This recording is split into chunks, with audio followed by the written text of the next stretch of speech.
Welcome to the Life Untapped podcast, where we hope you rediscover your potential so that you feel confident, clear, and independent. Have you inadvertently put yourself last all these years by putting others first, only to wake up in your midlife and find yourself lost in the shuffle? Girl, I have so been there. Let me share with you the lessons I've learned to create a new direction to rediscover yourself. Together, let's go on a journey of mastering your potential, tapping into the power that already exists inside of you. We'll talk confidence, self-care, organization, health and well-being, money mindsets, financial hacks, and how to kick your limiting beliefs to the curb for good. We will find and establish your vision, get crystal clear on it. This is your blueprint, your life untapped. I'm your host, Francine Rivera, lifestyle consultant and certified health coach. I'm also the founder of the Life Untapped coaching system, where you can earn as you learn with our affiliate program. Check it out at thelifeuntapped.com and grab our free mini course, The Guilt-Free Balanced Life, while you are there. Are you ready for your blueprint? Let's dig in. Hey friend, welcome back to the Life Untapped podcast. I wanted to talk about money. So I know it's a little bit of a taboo subject. It's not something we're supposed to talk about, right? But do you ever think there's got to be more to life than your 401k, your home, or just getting by fine, like just making it? Like, do you ever want more? Then you're afraid to say that because then you come across as ungrateful, and again, you're worried about what other people are going to say. And if you are, go back and listen to episode 28, where I talk about why do you care so much about what others think. But anyway, don't let anybody say, why can't you be happy with what you have now? Why do you want more? You can be wildly happy. You can be wildly successful and still strive to grow and contribute and leave a legacy behind you. Don't minimize yourself or let somebody discourage you from your ambitions for an even better life or something you have a vision for. It's okay to want more. But it seems greedy, Fran. All right, guilt again. Turn to Proverbs 13:22. It says, "A good man leaves an inheritance to his children's children." Now, that doesn't mean leaving a ton of money to offspring is mandated, but rather it's okay to have so much that it just gets passed on. So permission granted, my friend. Not that you even needed my permission, but you get it. The Bible will always tell us everything of what we need to know about all the things in life, and money is just one of them. There are stories of some of the greatest people in biblical times who have extreme wealth, yet most of us grow up believing that if you're a good person, if you're a believer, that it's not okay to have a lot of money. It's not okay to want a lot of money. But yet orphanages take money to be built, right? Let me remind you these things. Missionaries need money to spread the gospel. Churches need money to be planted and started and to grow and to staff. Money is needed to help the poor and the widowed, which again is scriptural. So money is definitely a touchy subject. I get it. Lots of limiting beliefs around this one for sure. We may have grown up hearing that money is the root of all evil, or the cause of all evil. Led to believe by media especially that rich people are evil and that we all did something wrong, that if you have money, you did something wrong against humanity to get that money. So side note, in almost every movie, and I'm going to challenge you to think of one that isn't like this. So, and if you find one, you're going to have to message me, put it in our Facebook group, or inbox me the name of that movie. But every movie that I can ever think of, all the bad people, the villains, are rich. And all the good people are poor. So I'm just going to leave you with that thought. Programming. Programming much? Actually, it's the love or idolatry of money that can be evil. Money is only going to make you what you are, make you more of what you already are. For example, if you are a cheat, miserable, mean person, having more money only magnifies that. You're going to be more mean, more miserable, more cheap.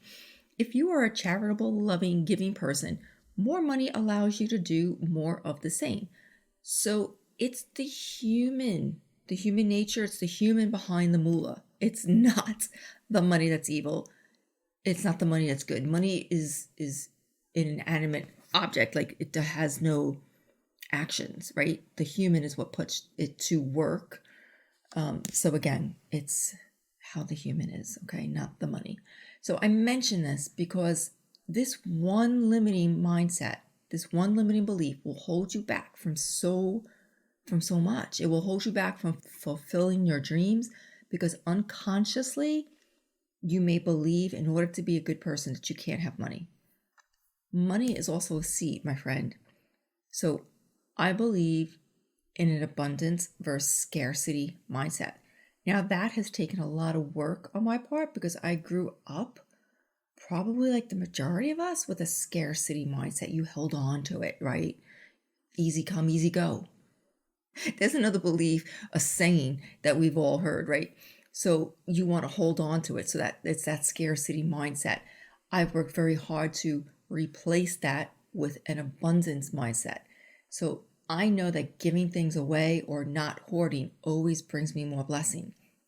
Tithing is a great example of this. So tithing is a biblical term, but it refers to 10% of your income you give away and you keep 90%. So now, years ago, I never, ever thought giving 10% of my income was realistic, let alone smart. Now, since we took that leap of faith to give diligently, giving the first 10% away every month, my husband and I, we have never done without. Never. In fact, you can go to Malachi 3:10 in the scriptures. It's the last book of the Old Testament, and it says to test God himself on this. After all, everything is his, okay? Everything we have is God's first. We are just stewards, if you will, of the material items that we have. So my creator says, hey, you get to keep 90%. I only want 10% back. I'm good with that. Does he need 10%? Does God need the money? No, of course not. It's more of a heart issue, okay? It's to keep us in check. It's to, again, help to support the poor and the widowed and whatever charities you are interested in. But again, it's more of a heart issue to give away the 10%. Now, if this is a new concept to you, I completely understand your shock and utter denial that you can ever give away 10%. Believe me, I've been there, done that.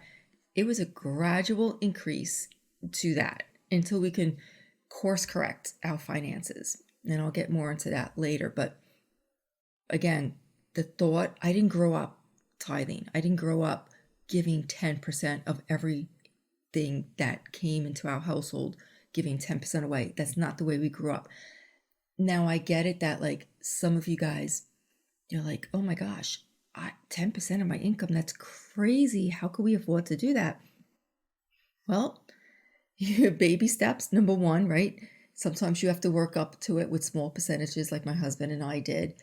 And like I said before, with it being a heart issue, it's also a really good finance state of mind to live in because so many of us just live above and beyond what we make paycheck to paycheck, right?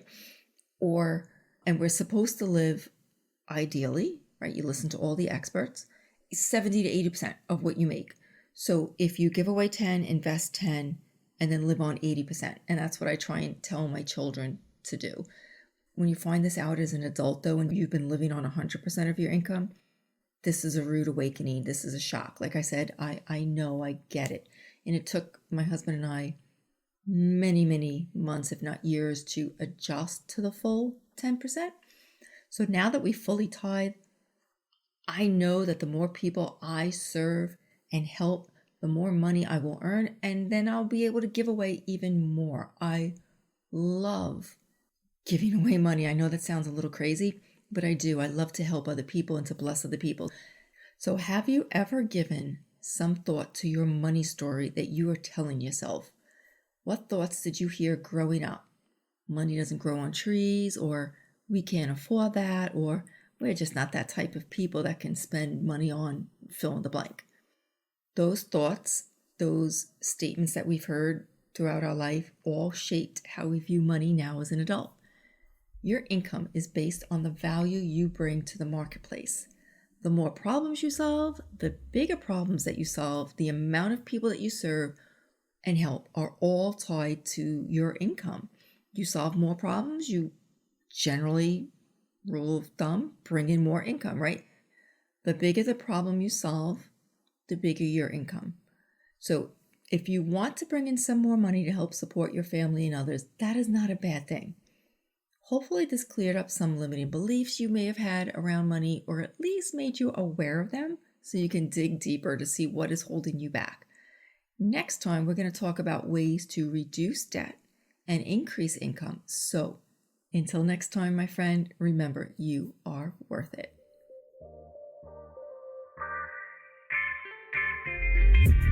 Thanks so much for listening. But before you go, if you found value in today's show, I would love it if you would take a screenshot of this episode and share it with others on social media. And be sure to hit that subscribe button and head on over to iTunes or wherever you listen to rate and leave a review. It is how we can empower, educate, and shift how others visualize their lives.